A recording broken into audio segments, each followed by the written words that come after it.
Hi everyone, Nicole here, and I'm back with the third and final layout from the Super Savers portion of my December 2013 Super Sketch Club kit, and this is from Scrapbook Generations.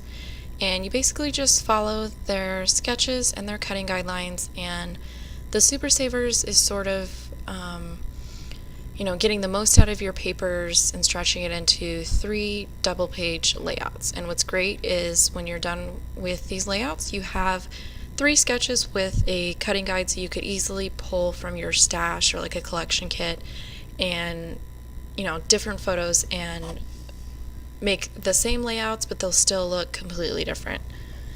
So right now I'm starting with the right page, and I just went ahead and put my photos down. And I'm inking the edges of all the pattern papers with Color Box chalk ink in Chestnut Roan, which is just a dark brown color. Most of the kits say that you should use creamy brown chalk ink, but I prefer the darker brown, so that's just kind of what I go with. And I'm just cutting some banners into the pattern papers.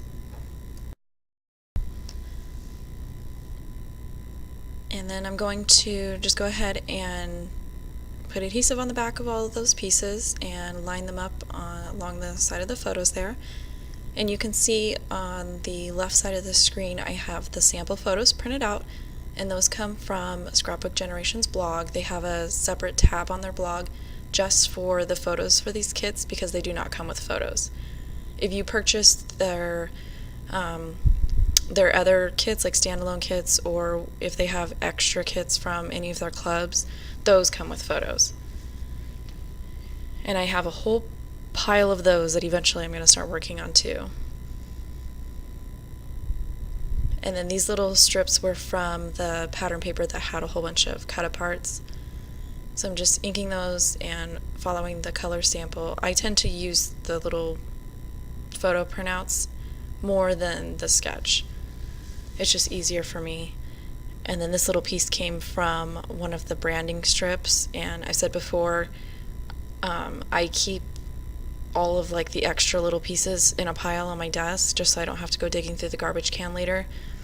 Because when you're putting these kits together, you follow the cutting guide, but then on each specific sketch there might be additional cutting information, and like here you need to round the corners of this card, and sometimes you use the little extra piece of pattern that's on the branding strip and such. So now I think I'm just looking for my big roll of foam tape so I can put some foam adhesive on the back of that die cut title piece.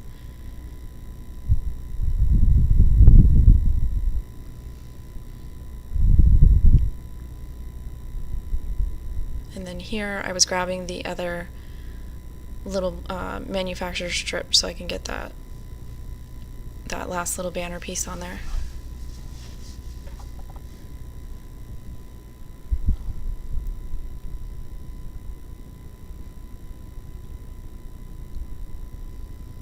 And then I'm going to set that aside, and I'm going to start working on the left page. And basically the left page just consisted of a whole bunch of different pattern stripes sort of stacked on top of each other. So I'm going through and inking the edges of everything.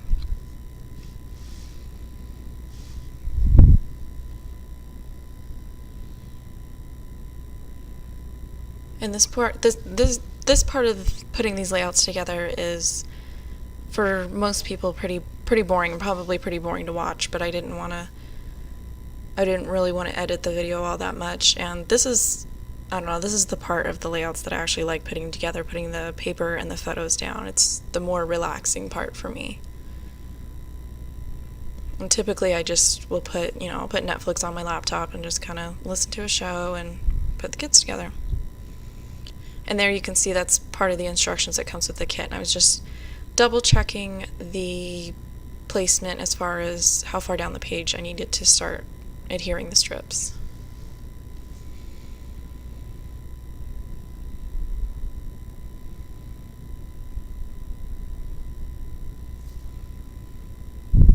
And there, after I put the first one down, I'm just going to kind of use that as my guideline to put everything else down. And then a couple of the strips come from the 12 by 12 sticker sheet, and anytime that you're kind of incorporating stickers within your pattern paper, I like to go ahead and ink the edges of the stickers as well. I do it most of the time unless I'm feeling lazy, and then sometimes I don't do it, but I do try to remember to do it. I think it helps the stickers not stand out as much and look more cohesive with everything else.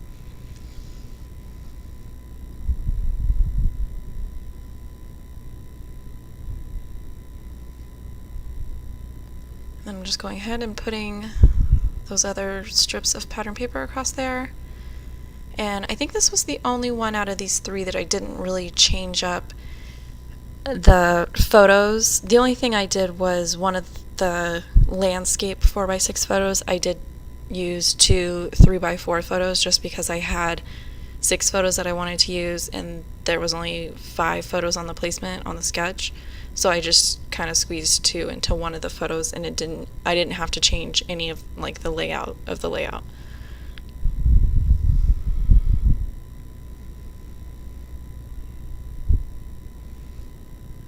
And I'm really, really hoping that the Disney movie that my kids are watching right now is not going to pick up on the recording. I tried to do this earlier when they were napping, and the software kept shutting down, the recording kept stopping, and it's like, I don't really want to wait another couple hours for bedtime, so I'm going to try to get this video done, saved, and uploaded. So I just put a movie on Netflix for them, and they're in there entertaining themselves. And I think that's the last strip.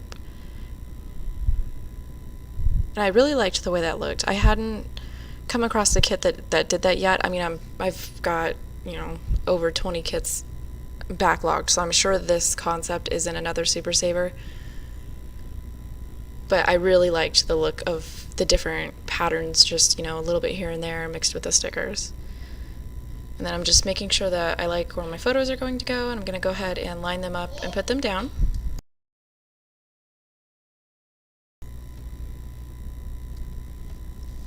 Okay, and then I'm just checking the placement on that tag, which I went ahead and just ran through my word processing program and printed my journaling on it.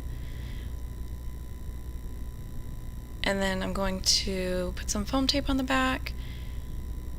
And this was the one layout that I actually poked a hole in the tag and put some twine through it and made it look more like, less like a flat tag.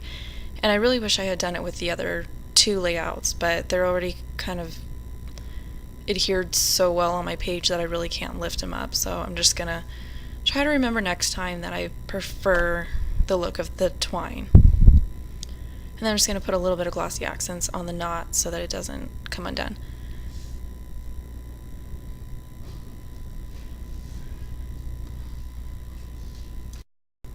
Okay, and then the last little bit that I did was I cut it out of the video, but I put some foam adhesive on the back of those 3 little ornament stickers. Well, one of them is flat and the other 2 I put foam adhesive on. And then just showing up close a little bit, and the page is done. And here are the still photos showing both pages and some detail shots of the tags and the sticker cluster. Thanks for watching!